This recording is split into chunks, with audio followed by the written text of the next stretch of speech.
မင်္ဂလာပါခင်ဗျာ The Voice of Reality မှာပြန်လည်ကြိုဆိုလိုက်ပါတယ်ဒီကနေ့မှာတော့ UNG ကသာမေ့ရင်မေ့မယ်စစ်တပ်ကတော့ဘယ်တော့မှမမေ့ဘူးဆိုတဲ့ခေါင်းစဉ်လေးနဲ့တင်ပြဆွေးနွေးသွားမှာဖြစ်ပါတယ် UNG ကသာမေ့ရင်မေ့မယ်စစ်တပ်ကတော့ဘယ်တော့မှမမေ့ဘူး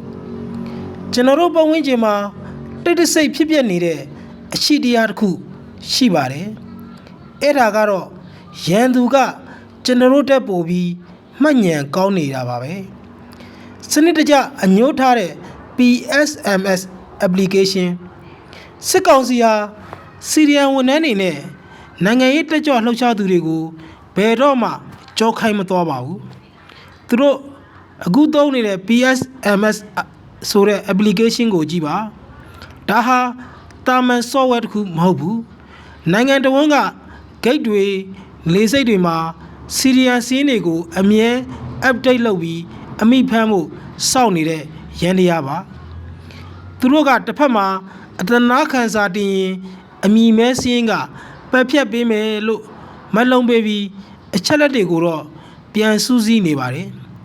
ရန်သူကတော့ခမားတို့ကိုဖမ်းဖို့စက္ကန့်မလက်မှတ်တမ်းတင်ပြင်ဆင်နေတာပါစနစ်ရဲ့ဟာကွက်နဲ့စီရီယံတို့ရဲ့လုံခြုံရေးဒီဘက်မှာတော့စီရီယံရဲဘော်တွေရဲ့စားဝတ်နေရေးနဲ့လုံခြုံရေးကိုစနစ်တကျကောက်ွယ်ပေးဖို့ထက်တခြားကိစ္စတွေမှာပဲအာယုံရောက်နေတတ်ကြပါတယ်အပင်တပင်မှာအမြင့်ကနေအာဟာရထောက်ပံ့မှုနဲ့ကြီးကြပ်မှုစနစ်တကျမစည်းစင်းနိုင်တဲ့အခါအသီးတွေရဲဘော်တွေဟာအားကိုးရမဲ့ပြီးရန်သူလက်ထဲရောက်သွားရပါတယ်စနစ် system တစ်ခုမှာတာဝန်ခံမှု accountability အားနည်းနေသူရဲ့မြေပြင်ကလူတွေဟာကိုယ့်ဘက်ကလူတွေရဲ့မေ့လျောခြင်းကိုခံရတယ်လို့ရန်သူဘက်ကတေးထားခြင်းကိုလည်းခါးသီးစွာခံစားနေရပါတယ်ဖြစ်ပျက်နေတာကဒါပါပဲရန်သူက PSMS လို့စနစ်တွေနဲ့ဓာမိုးစောင့်နေချိန်မှာကိုယ့်ဘက်ကလူတွေကမေ့လျောခြင်းဆိုတဲ့စနစ်အမှားထဲမှာ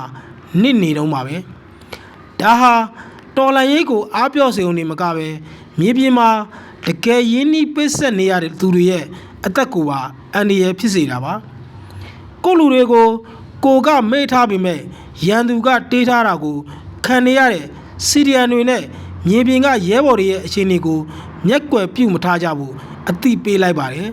ဖြိုးဝေအောင်ပညာရေး12ရက်3လ2026ဒါကတော့ကျွန်တော်ဖြိုးဝေအောင်ပညာရေးရေးသားထားတဲ့တတိပြုဖွယ်အချက်တွေပဲဖြစ်ပါတယ်ဒီလိုလက်တွေ့ကြတဲ့သုံးသက်ချက်တွေကိုနေ့စဉ်တင်ဆက်ပေးသွားမှာဖြစ်လို့ကျွန်တော်တို့ရဲ့ The Voice of Reality ကိုစောင့်မျှော်ကြည့်ရှုပေးကြပါအောင်ခင်ဗျာအားလုံးပဲလုံခြုံပေးကင်းကြပါစေ